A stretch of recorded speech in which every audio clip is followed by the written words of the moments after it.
In the last evening class, I was talking about the Lok Sabha. So in the last evening class, I was talking about the Lok Sabha. In Lok Sabha, I have talked about the composition of Lok Sabha. Second, the qualification of members. Qualification. What are the qualification required for contesting the elections to the, sorry, I was talking about not Lok Sabha, I was talking about Rajya Sabha. And in Rajya Sabha, first I have talked about composition, then qualification.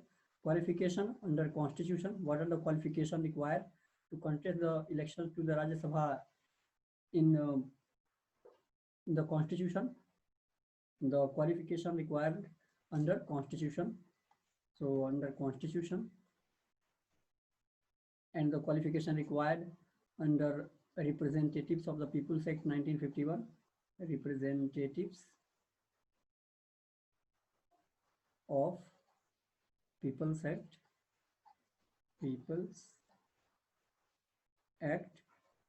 1951, and other qualification required in other laws or other legislations or acts. So this thing we have talked. Then we have talked about, now we have to talk about disqualification of the members. Okay, one more thing that we have talked about is the manner of election, the mode of election, mode of election to the Rajya Sabha,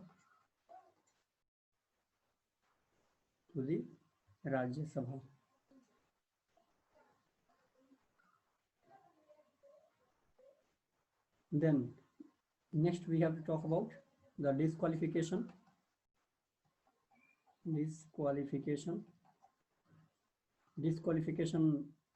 Grounds of disqualification given under Constitution. So what are the grounds of disqualification given under Constitution? What are the grounds of disqualification given under the Representatives of the People's Act 1951? And what are the grounds of disqualification given under other laws,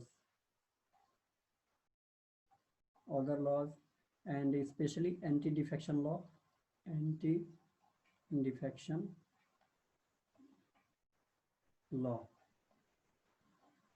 Okay, for the sake of convenience, let's revise a bit what we have talked up till now.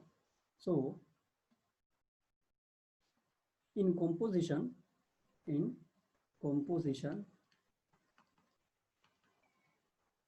we have talked that the maximum strength of Rajya Sabha, maximum strength of Rajya Sabha today is 250, maximum strength. So maximum strength is 250. Out of this 250, 238 will be elected by the state legislative assemblies,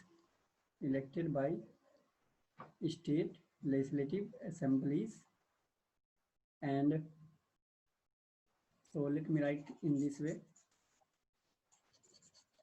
This is the 250, this is the maximum strength. Out of this maximum strength, 238 will be elected by the legislative assemblies,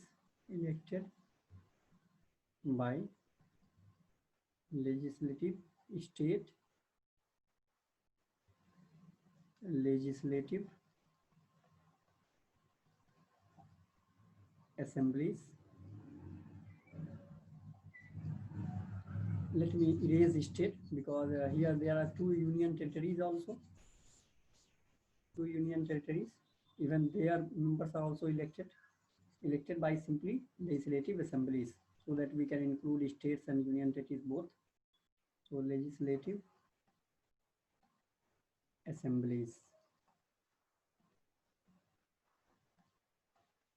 And then there are 12 members nominated by the president, nominated to the Rajya Sabha, by the president, nominated by the president. Out of these 238, that is the elected seats, 229 are from 229 are from the are elected by the state and 9 are elected by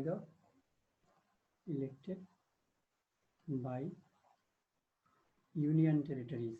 So 9 are the representatives of the union territories, but this number, that is 9 from the union territories, can be regulated by the parliament. This can be regulated by the parliament. So parliament has power to regulate this number. It can increase this number, it can decrease this number at any point of time as it wishes. So this is the thing, and parliament has regulated that. So we will talk about that, how parliament has regulated. So let's talk about, this was the maximum strength. Now let's talk about what is the current strength. So what is the current strength? The current strength is that the current strength of Rajya Sabha is 245, and out of this 245,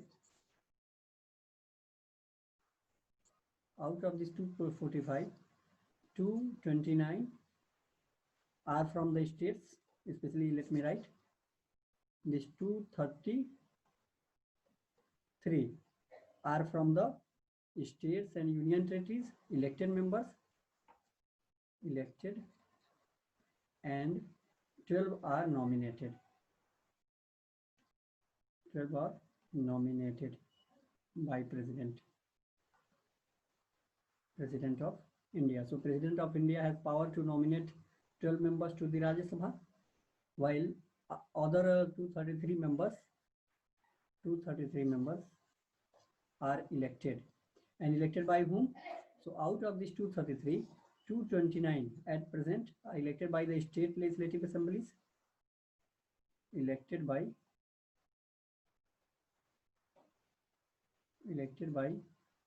state legislative assemblies, and 4 at present are elected by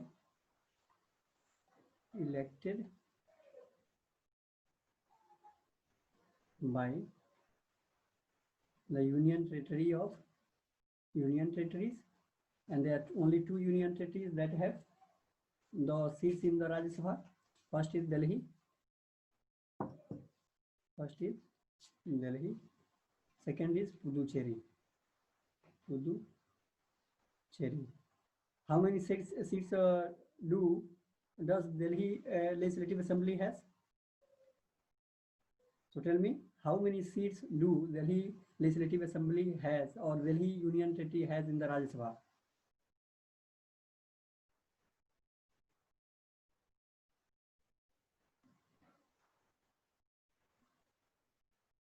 The Delhi, that is a union territory, how many seats do in the Rajya Sabha do it have? Not 1, but it is 3. Delhi has 3 seats, while Puducherry has 1 seat. So Puducherry has 1 seat, while Delhi has 2 seats. And why do only these 2 legislative assemblies have seats in the Rajya Sabha, have been represented in Rajya Sabha? Why not other legislative assemblies of the other union territories? Why not any other union territory has been represented in Rajya Sabha? There are other union territories also.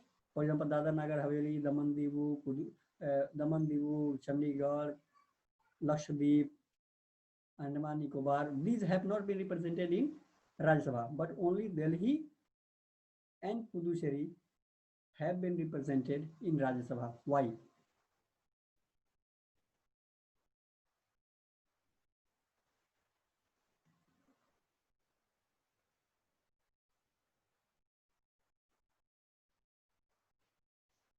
I told in the last class that only Delhi and Puducherry, the Union Territory of Delhi and the Union Territory of Puducherry, have been represented in Rajya Sabha because only they have the legislative assemblies. So only these two union territories have legislative assemblies. And when they have legislative assemblies, how the members of Rajya Sabha are elected? They are elected by the members of the legislative assemblies.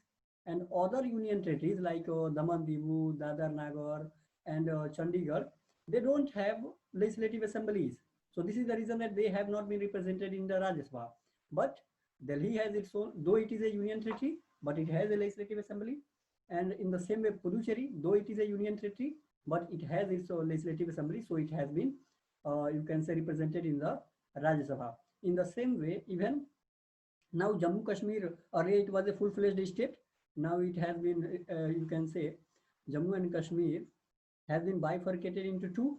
One Ladakh Union Territory, Ladakh, and one Jammu and Kashmir itself. So Ladakh will not have its legislative assembly. Ladakh will not have its legislative assembly. But Jammu Kashmir will have its legislative assembly as it was earlier.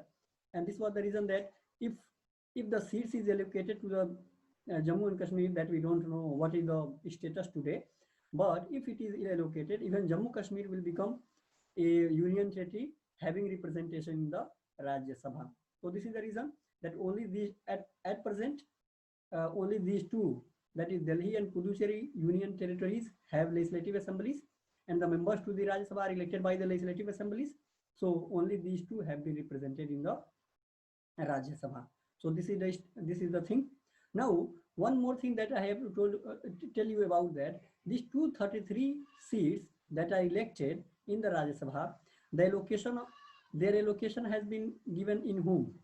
In which schedule? Allocation.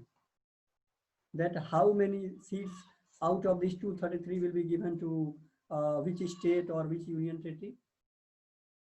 This allocation of seats to the Rajya Sabha has been given in which schedule of the Indian Constitution?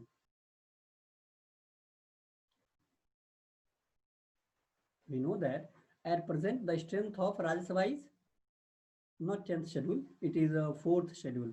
It is 4th schedule. So 4th schedule talks about the allocation of 4th schedule. 4th schedule talks about the allocation of seats, elected seats to the states and union territories in the Rajya Sabha. And how many seats are there in the 4th schedule at present? 233 seats. Why? Because only these 233 seats are elected. Out of these 233, 229 are elected by the states legislative assemblies, and at present 4 are elected by the 2 union territories, that is Delhi and Puducherry. So this was the composition of Rajya Sabha. Now let's come to the next thing that we talked about, was the qualification of members. So what was the qualification of members? We have talked about this, but just for the sake of convenience, I am repeating it again, and till then the others will also join. So qualification. The qualification of the members of Rajya Sabha, there are grounds of qualification mentioned in 3 places. One, some grounds are mentioned in the Constitution itself. For example, Constitution talks about 3 grounds. First, he or she, the candidate, should be citizen of India. The candidate should be the citizen of India. The citizen of India. Second ground was that he or she, candidate, should not be less than 30 years of age. Less than 30 years of age. Third ground mentioned. What is the third ground mentioned?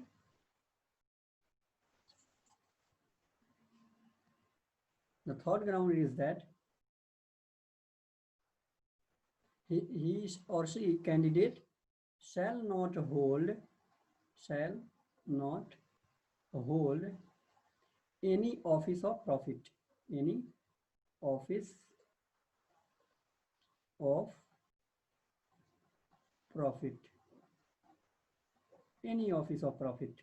And this provision we will talk about in great detail just in a moment. And then, so these are the grounds for qualification, not disqualification, for qualification mentioned in the Constitution. What are the grounds mentioned in the Representatives of the People's Act? So representatives,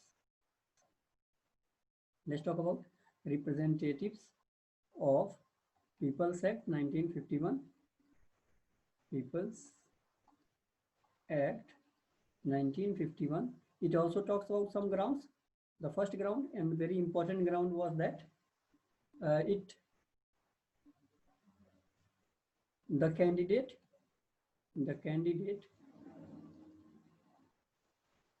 should be a registered voter,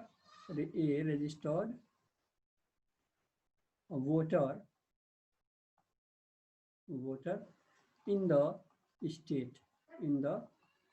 state from where he wants to contest the election to the Rajya Sabha. So this was the ground, but by which amendment, in which year there was an amendment in Representation of People's Act and this ground was abolished? In which year there was an amendment and this ground was done away? Yes, 2003. So in 2003 there was an amendment in the Representatives of the People's Act and this ground, that is that candidate should be a registered voter in the state, should be abolished, was done away with. Then what are the other qualification? The other qualification is that he should not be a bankrupt, and Constitution also talks about that other qualification as decided by the Parliament. Qualifications decided by the Parliament. It does not specify which are the other qualifications, but it says that other qualifications decided by the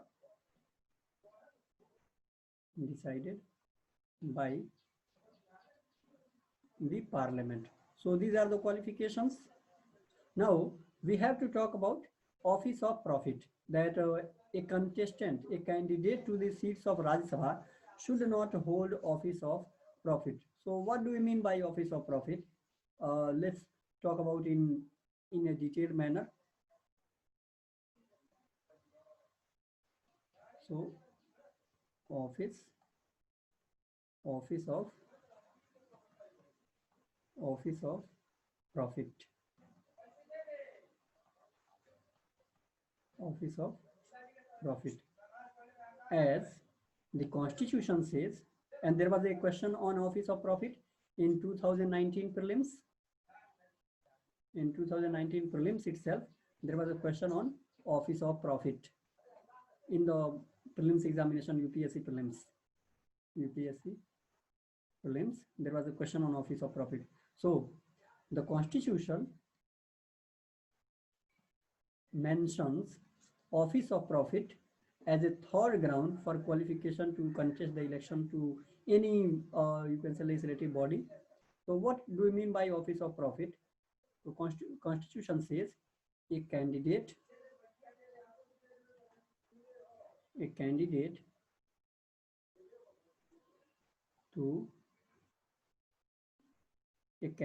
of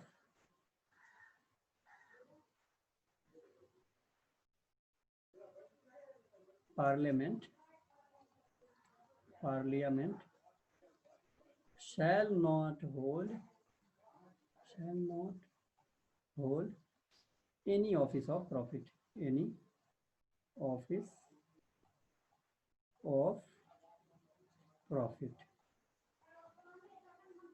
while he is in office.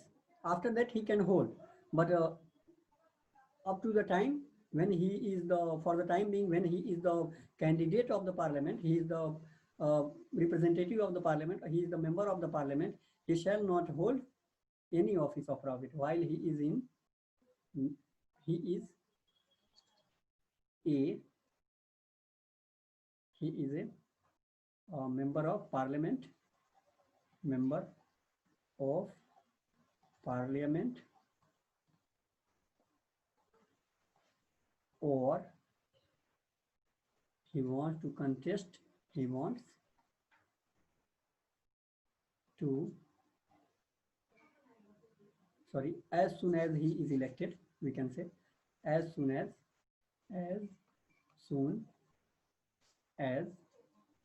he is elected, he is elected to the legislature. So this is the provision of office of profit in the constitution. But what do we mean by office of profit? Office of profit means any office that is not that is created by. So what do we mean by office? Office of profit. Office of profit means, let me give you an example, and by that example you can say, you can understand this. So this provision of office of profit, let me give the example of Mrs. Jaya Bachchan. Mrs. Jaya Bachchan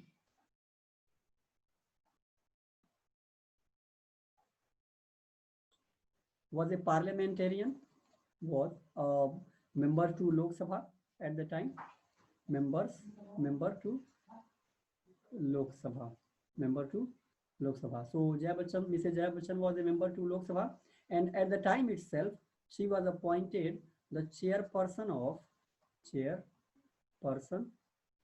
this is the matter of very early in 2010 nearly.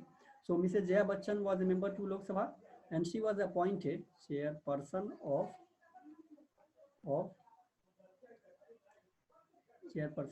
UP Film Development Corporation. While she was a member to the Lok Sabha, she was appointed chairperson of UP Film Development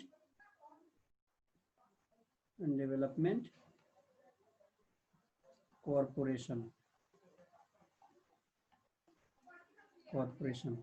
This matter went to Supreme Court, and Supreme Court disqualified Mrs. Jaya Bachchan, on the grounds of office of profit, ground of office of profit, to Mrs. Bachchan.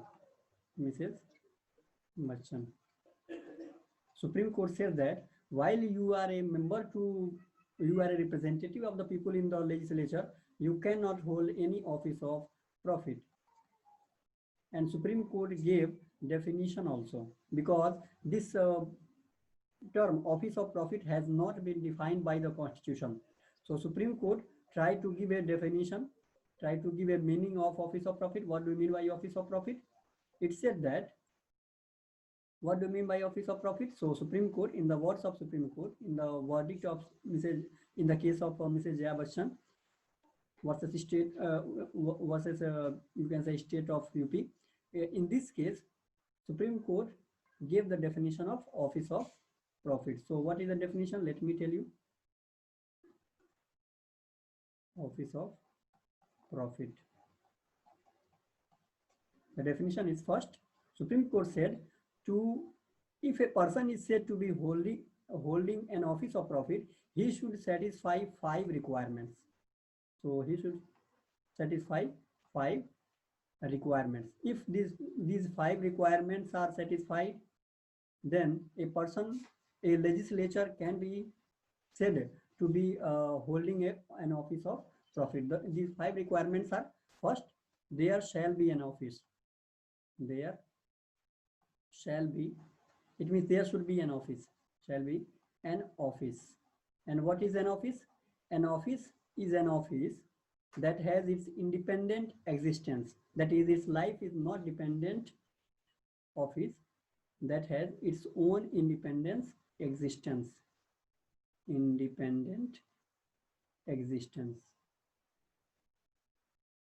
existence.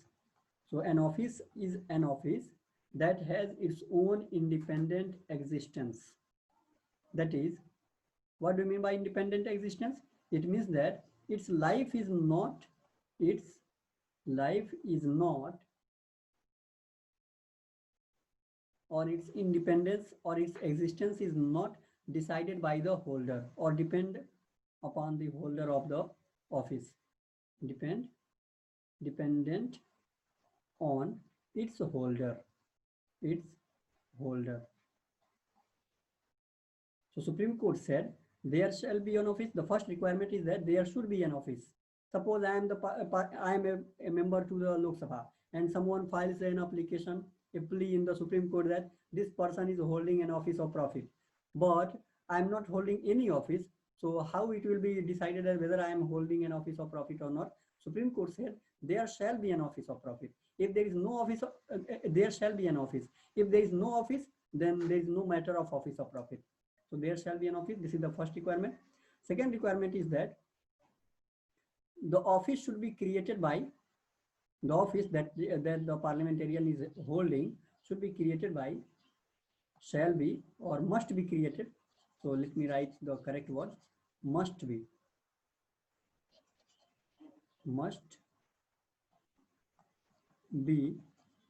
created by an act of parliament, an act of, not an act of parliament, we can say that by the central government or any state government If it is a private office, then it will not be considered for the office of profit provision.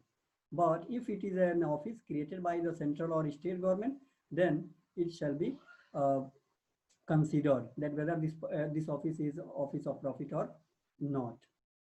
Then the third provision Supreme Court said, or third ground that Supreme Court said to be considered as office of profit was that this office, the office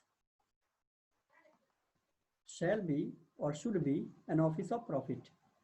Should be an office of profit. Suppose I am holding an office, but it is not an office of profit, then it will not be considered for the disqualification under the provision, third provision of the Constitution's requirement. So office should be an office of profit. Office of profit. What do you mean by office of profit? So here Supreme Court said that an office can be said to be an office of profit if salary is attached to the office. That if you are holding that office, you will be given salary. If allowances are attached, and these allowances are paid by the by the central government or state government. So if allowances are attached, if any other pecuniary benefit is attached, not salary, not allowances, but any other pecuniary benefit. What are these pecuniary benefits? Like a car, that you will be provided a car for the traveling, you will be provided a house on rent, or you will be provided house rent allowance, you will be provided other things, telecommunication services and all these things. So these pecuniary benefits, if these pecuniary benefits like car, like you can say house rent allowance, like official bungalows, if these have been provided by to the holder of that office shall be considered that it is an office of profit. For example, in Mrs. Jaya Bachchan's case, Mrs. Jaya Bachchan said that yes, there is an office, that is UP Film Development Corporation. This is an office and I am holding that office, and even salary, allowances and other these pecuniary benefits are attached to it, but I am not availing these benefits. I am not taking salary, I am not taking allowances, I am not taking pecuniary benefits. But Supreme Court said it does not matter whether you are taking or not. If you are holding that office and that office has salary, allowances and pecuniary benefit attached, then you will be said to be you can say holding an office of profit, and Mrs. Bachchan was disqualified by the Supreme Court in this case. So this was the thing that Supreme Court said, that that office should be an office of profit, and that office should be created by the state government or union government, and then it will be said to be an office of profit. It will be considered for an office of profit. For example, let me give the example of let me give the example of Mr. Vijay Mallya.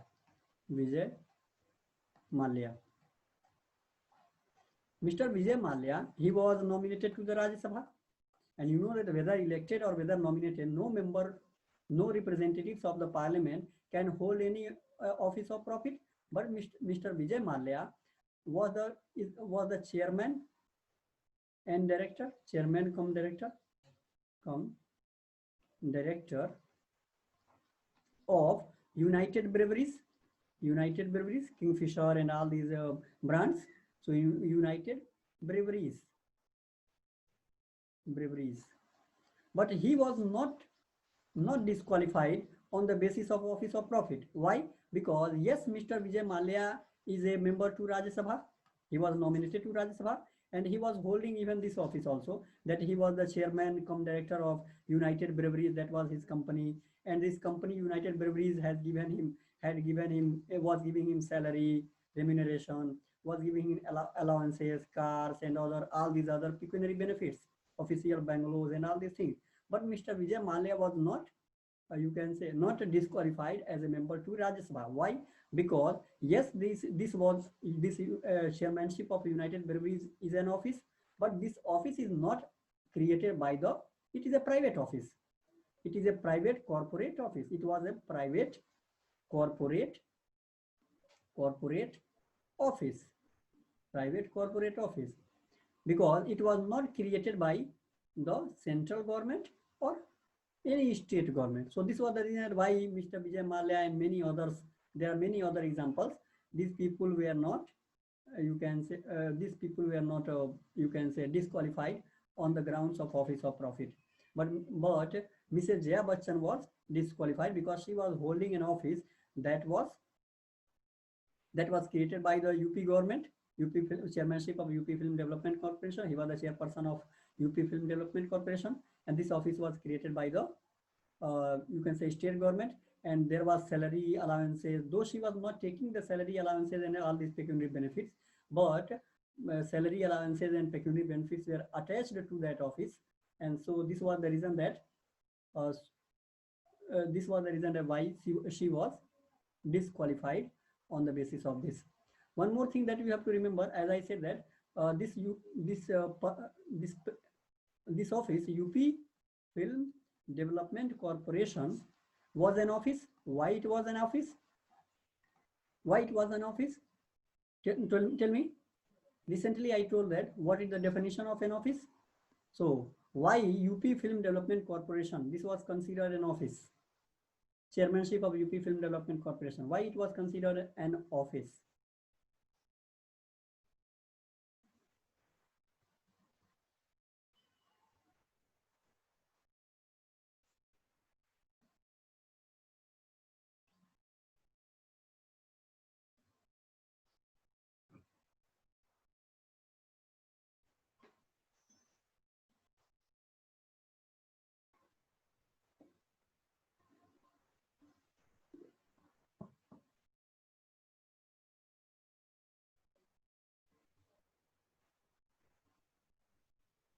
I'm asking, this office that was a chairmanship of UP Film Development Corporation, why it was considered an office? As I told you, an office will be called an office if it has its own existence, independent existence, its own independent. Yes, it does not depend on its holder. Yes, its term or tenure or life does not depend on its holder. So very good. So an office will be called an office. So this is a chairmanship of of UP Film Development Corporation, UP Film Development Corporation was considered an office because it's it has its own independent existence. It has its own independent existence. It has its own independent existence. Why do we say that it has its own independent existence? It means that its life, the life of this office, the life of the office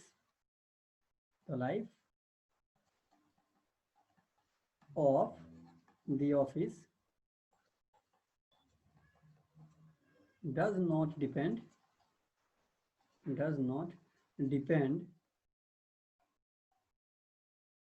on its holder.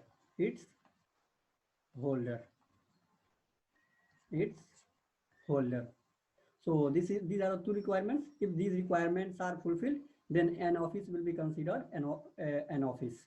So this was the thing. For example, let me give you a hypothetical example. Suppose I am Mr. X, and Mr. X is a legislature.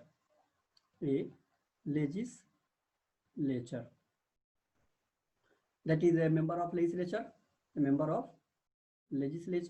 Mr. X is a member of legislature, whether Rajya Sabha, Lok Sabha, whether Legislative Assembly, Legislative Council, does not matter.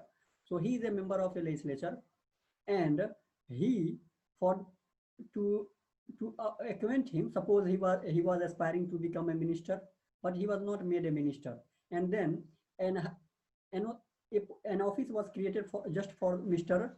X. An office was created. Suppose office Y was created, and then Mr. X was placated in this office. And as soon as Mr. X, and for the time being, Mr. X remained the chairperson or chairman or the member of this office. But as soon as Mr. X retired as a member of legislature, even this office was also dismantled. Then it will not be considered an office. But suppose if Mr. X retires, then even after that also this office Y remains in existence, then it will be considered an office.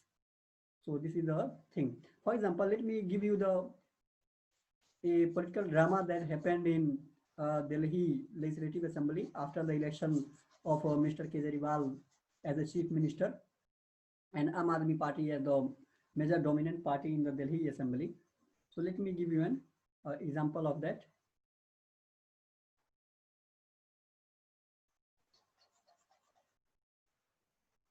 So what happened in 2015 when Mr. Kejriwal's Aam Aadmi Party,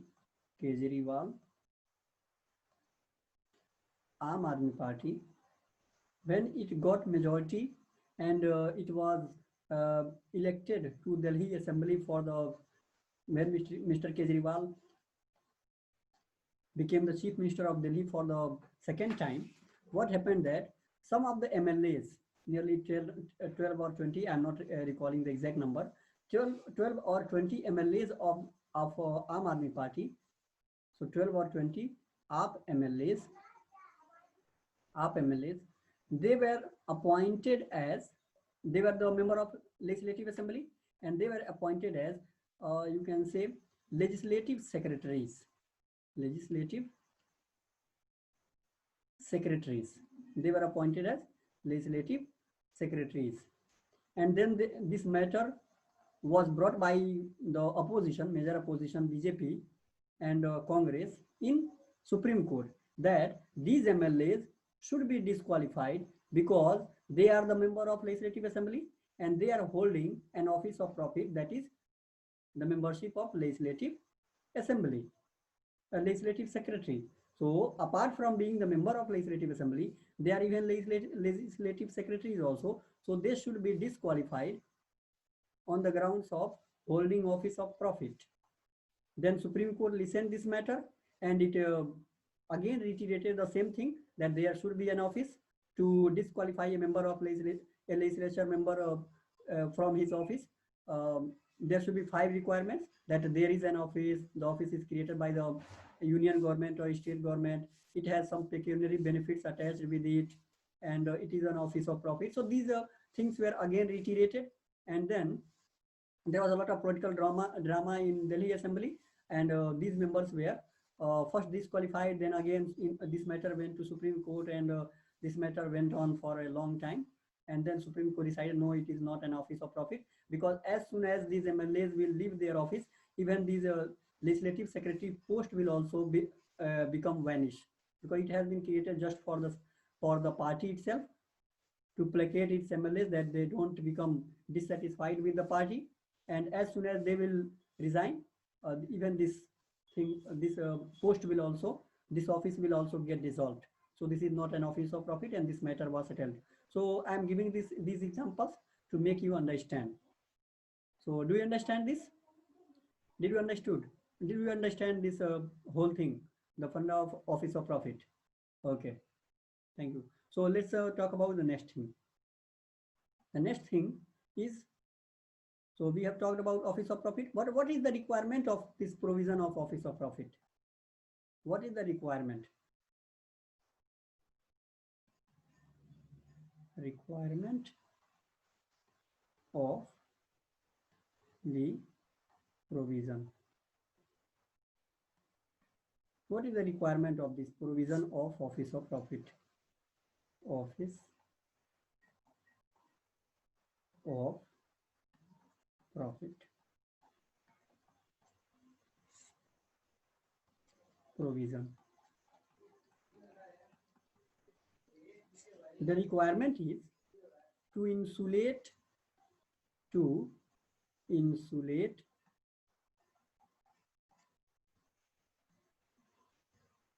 the legislature from political, from, you can say, executive influence.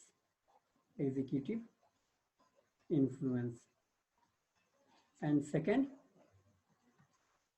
to follow the principle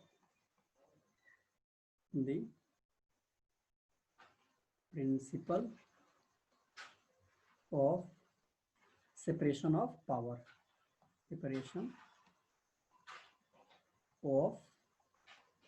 power.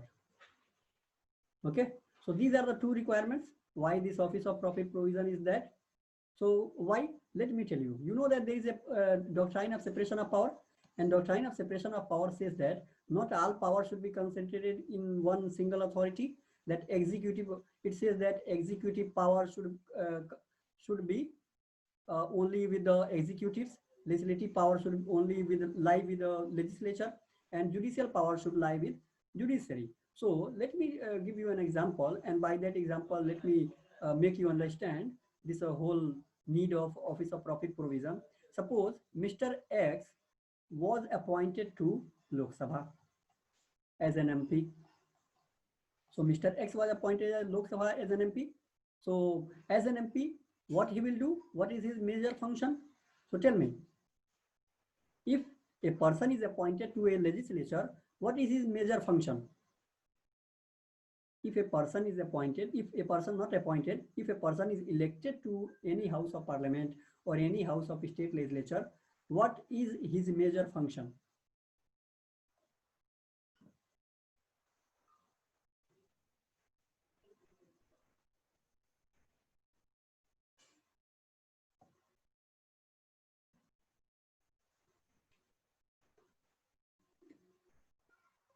Okay, let me give this question in a second way, that who are these members, who are these persons who are in Lok Sabha, Rajya Sabha, or state legislative assemblies or state legislative councils? Who are these members? These members are representative of the people. These members are representative. They are the members of the legislature, and they are the representatives. So if Mr. X is elected to, if Mr. X is elected to, you can say Lok Sabha, so he is a representative of the people, and what is his function? To represent his people of the constituency in the parliament. But suppose the executive, that is the government, what does government does? What government does? Government appoints Mr. X. He is a member of, he is a representative of the people in the Lok Sabha, and government, here government means executive, executive, executive appoints Mr. X as suppose chairperson of a body called Y, chairperson, chairperson of a body called Y, and he is being given salary, allowances, and all these things. So will he, as a representative, represent the people of his constituency, or will he represent the executive? Suppose there is a matter on which government is thinking that this matter, suppose there is a road that has to be constructed in his constituency of Mr. X, and Mr. X is a representative of the people, so he is demanding a road to be constructed in his parliamentary constituency. But government feels that, that is the executive feel that there is no need of this road. We don't have much fund to construct this road, and Mr. X is also holding an office under the executive. So how he can maintain his position?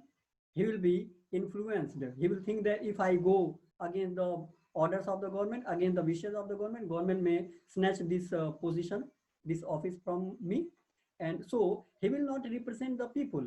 He will start representing only the government. So his this doctrine of separation of power, or principle of separation of power, will be compromised, and he will be amenable, insecure. He will be amenable, hostile to the government interference, and he will be amenable to government interference. So what is the requirement of office of profit? That to insulate the legislatures, from the executive influence. So this is the requirement. And second requirement is that to follow the principle of separation of power. And if you talk about in simple terms, to make the legislatures amenable from the political interference or executive interference. So this is the major requirement or major need. 1 minute. Let me erase. Okay. So the major requirement, why do we need this provision, is that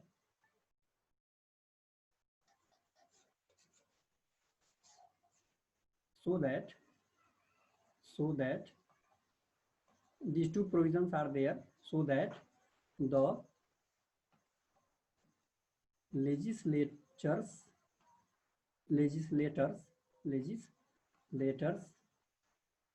don't, so that legislators are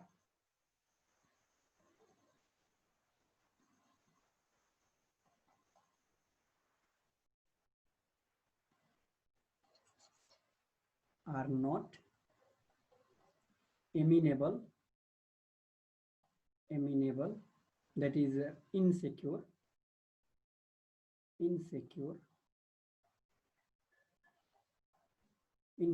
or hostile or amenable. So all these terminologies are same. Hostile to executive interference, executive interference. So to insulate the members of, to insulate the legislators from executive influence, and to follow the principle of separation of power, and by doing these things, we can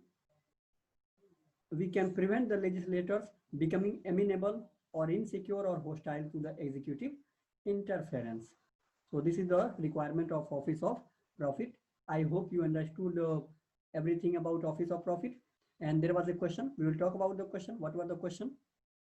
Okay, the question was in the prelims examination about the office of profit. The question was, let me dictate the question so that you can understand this clearly. The question was, consider the following statement. The question was, consider the following statement. Following statement. And the statement given were, first,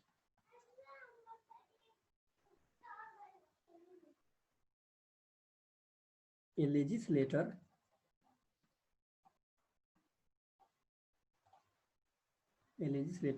holding an office of profit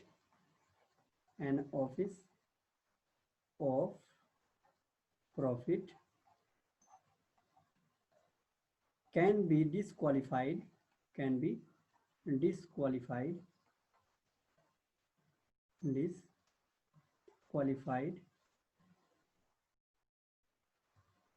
from the membership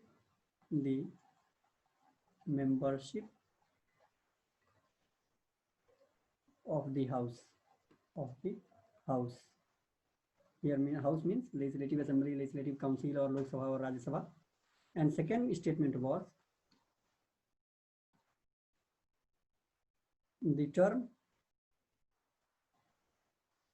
office of profit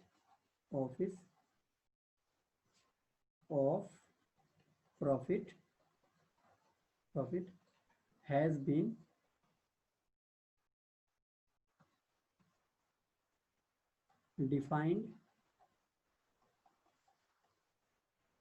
clearly defined. Let me write clearly defined in the Constitution.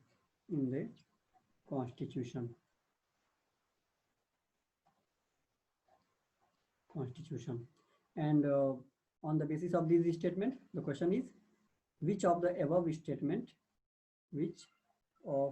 above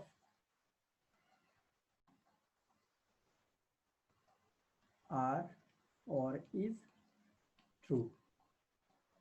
And the options are, first, one only, B, two only, C, both, and D, none of the above, neither. So tell me the answer. We have discussed in great detail. That what is office of profit. No, your answer is not correct. So read carefully the answer, the question, and give the answer. It is saying that consider the following statement. First option is, a legislator holding an office of profit can be disqualified from the membership of the house. Second is, the term office of profit has been clearly defined. So there is a term clearly defined in the Constitution. And the options are one only, two only, both, neither. Which is true?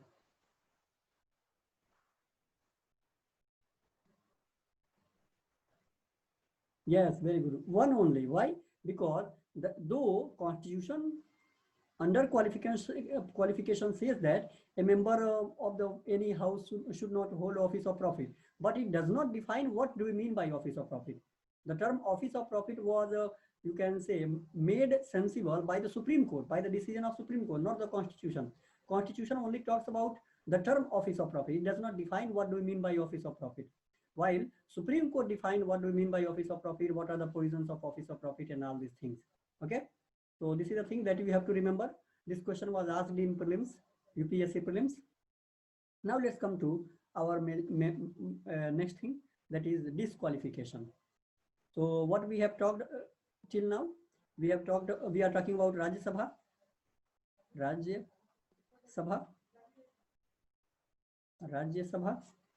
And in Rajya Sabha, first we have talked about composition, its composition. Then we have talked about the qualification.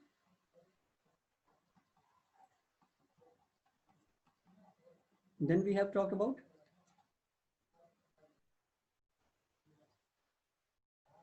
the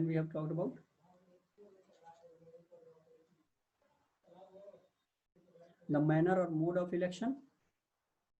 So tell me, in last night's class or last evening's class, I told you what is the manner of election to the Rajya Sabha. So tell me, what is the mode or manner of election to the Rajya Sabha? Manner of election. What is the manner of election to the Rajya Sabha?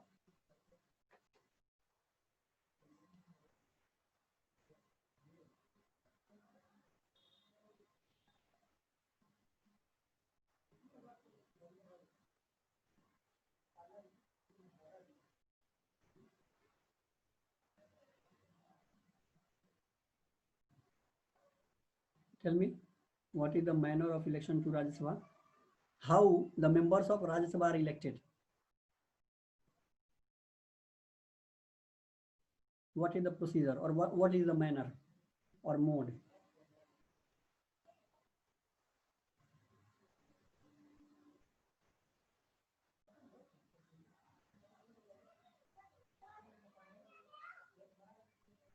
I am repeating the question again. I am asking, what is the manner of election or mode of election to the Rajya Sabha? We know that the members of Rajya Sabha are elected by the legislative assemblies. Yes, it is open ballot system. So it is proportional representative system plus open ballot. Yes, open ballot, through open ballot system. So proportional representation through open ballot system in this.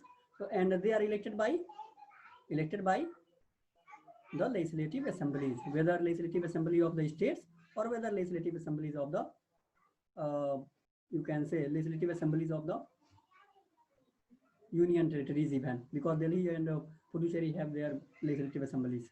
So by legislative assemblies. So this is the thing, manner of election, but we have talked about this. Then let me in brief talk about, because this is a very short thing, let me talk about the tenure of Rajya Sabha. Okay, tell me, what is the tenure of Rajya Sabha? What is the tenure of Rajya Sabha?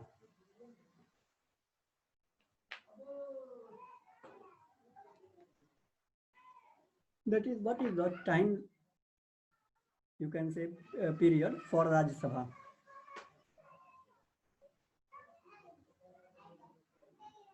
Can Rajya Sabha be dissolved? Tell me. No. Why? Why it cannot be dissolved?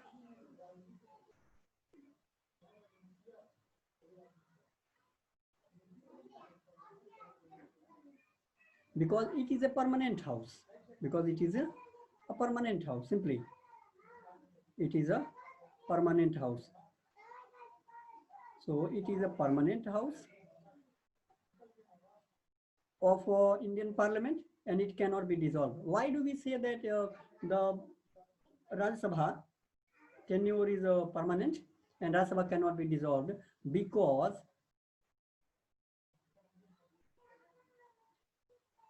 not all the members of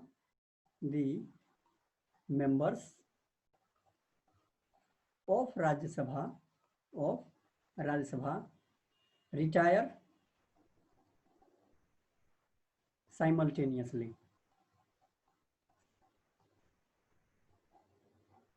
As in the case of Lok Sabha, we know that in the case of Lok Sabha, all the members of the Lok Sabha, elected members of the Lok Sabha, they retire after 5 years. So when all the members retire, the Lok Sabha is dissolved. But we know that the tenure of Rajya Sabha is permanent. It is a permanent house. Because why? Because not all the members of Rajya Sabha retire simultaneously.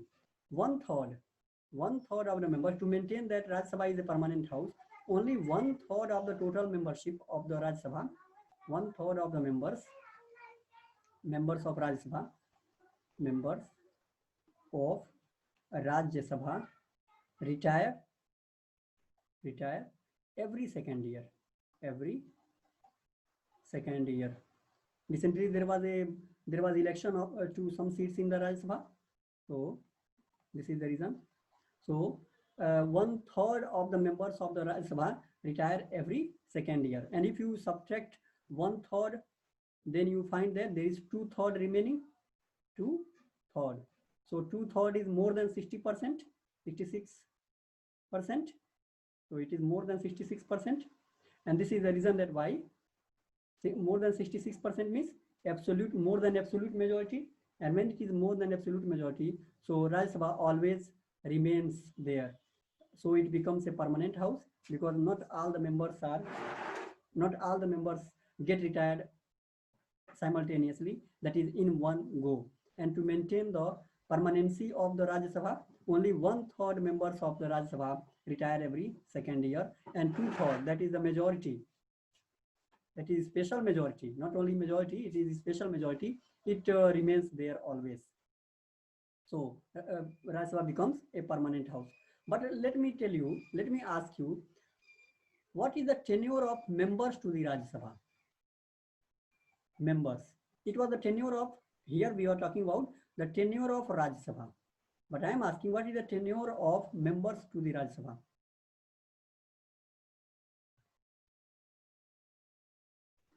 What is the period of membership of Rajya Sabha? For how many years do the members of Rajya Sabha are elected? Individual member. Yes, it is 6 years. Okay. So the tenure of membership of Rajya Sabha is 6 years. So it is 6 years. Okay. So every 6 years, an individual member retires. So every 6 years, after 6 years, an individual member retires. While the Rajya Sabha does not get dissolved. Why? Because not all the members retire simultaneously. So these are the some provisions about the tenure of members, tenure of the Rajya Sabha, and all these things. Why Rajya Sabha is permanent house and all these things. Now let's come to the next thing, that is disqualification. That how a member of Rajya Sabha can be disqualified. So disqualification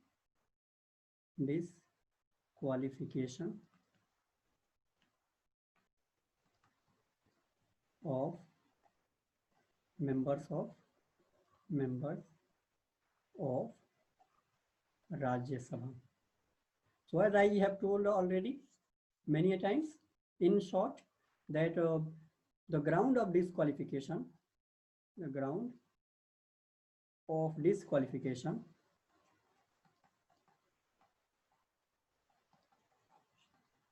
of a legislator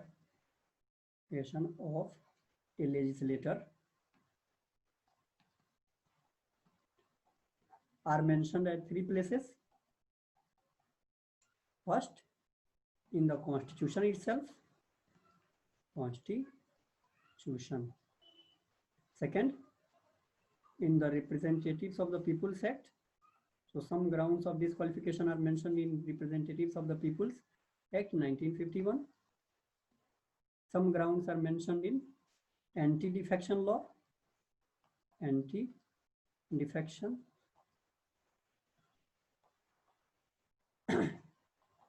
law.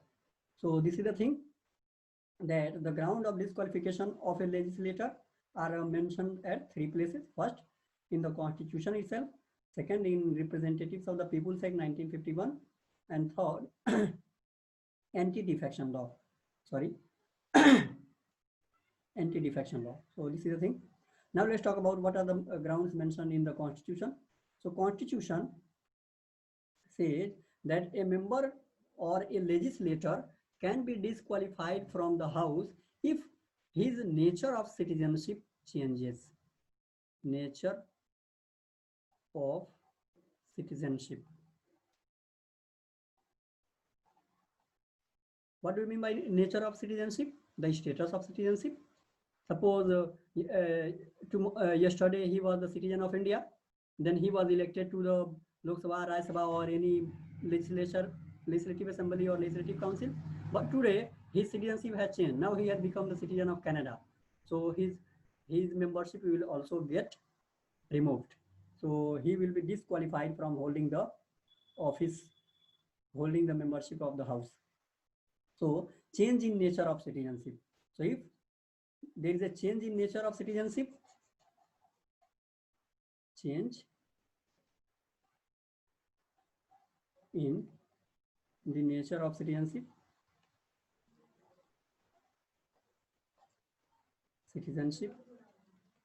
then he will be disqualified.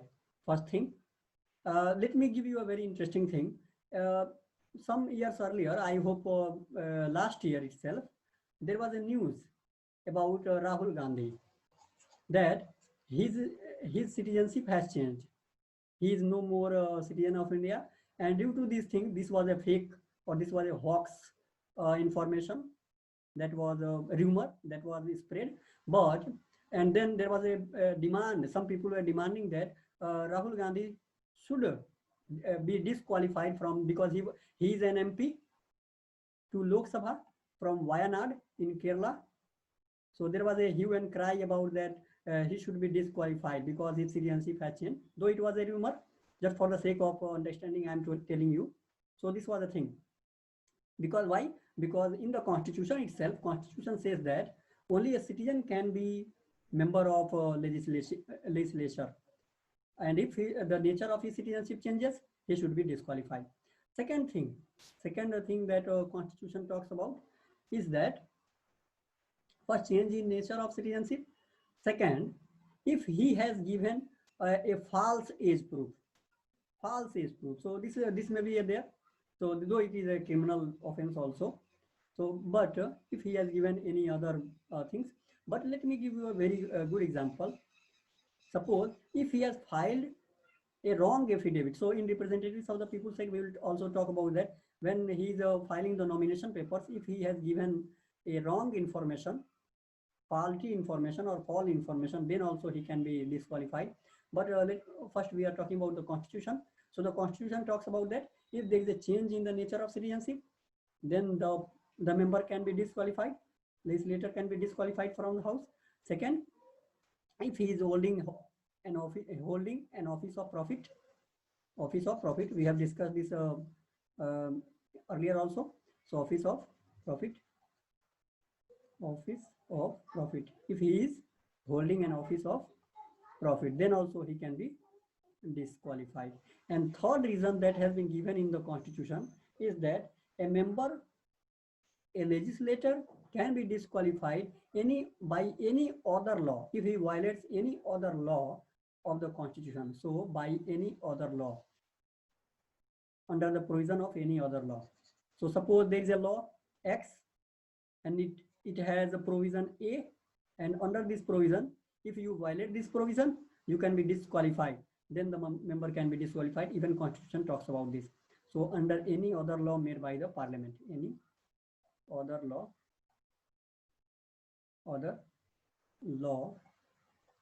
made by the Parliament, For example, let me talk about 2-3 laws that if you violate the provisions of those 2-3 laws, you can be disqualified. For example, let me talk about Civil Rights Act. 1955. Civil Rights Act. These are for SC/STs. Civil Rights Act. So if you, earlier there was that, if you violate the provisions of Civil Rights Act, if a member of Lok Sabha, member of Rajya Sabha, or any legislator violates the provisions of the Civil Rights Act, he can be disqualified from the membership. In the same way, there is another law, SC/ST Act. It is also called SC/ST Prevention of Atrocities Act 1989. It was very much in news. So there is a provision that if you violate the provisions of SC/ST Act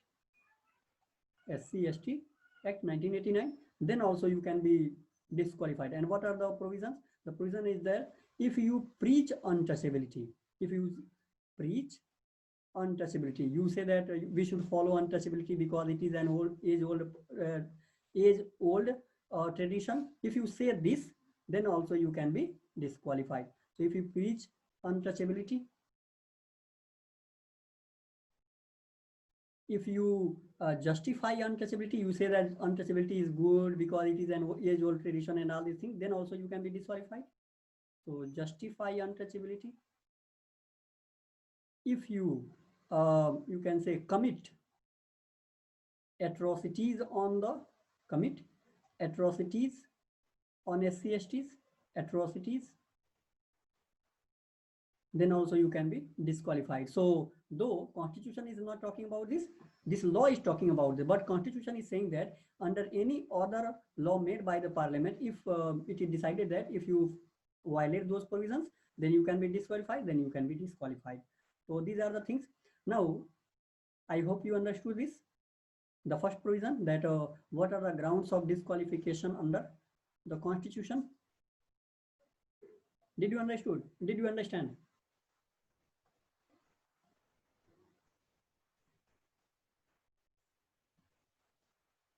Did you understand that what are the grounds of disqualification mentioned under constitution?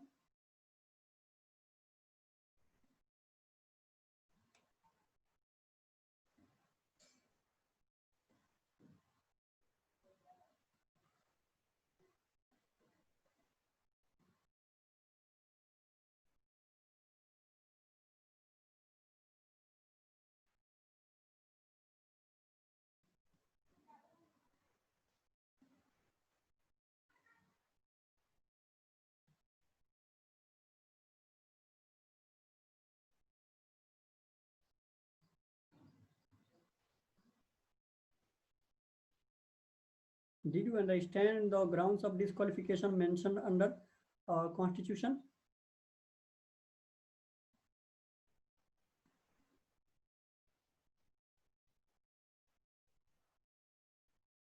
Okay, let me revise it again.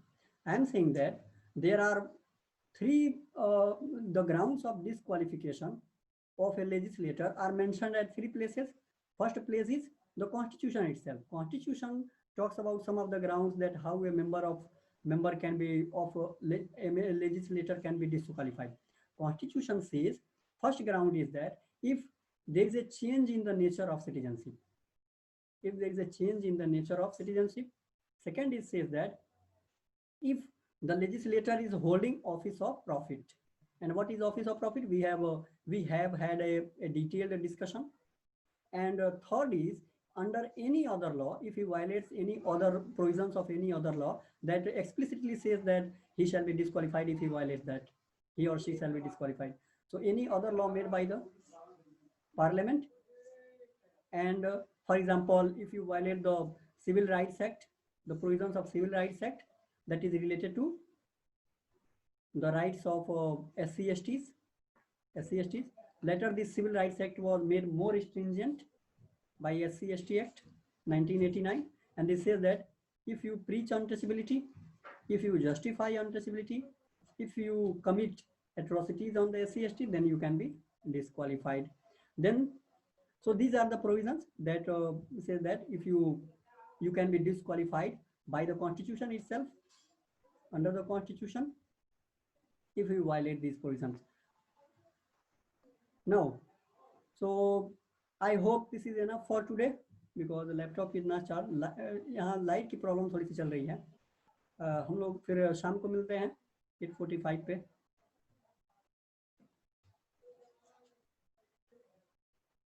पे मिलते हैं फिर. Okay. सो अभी तक जो बताया वो समझ में आया?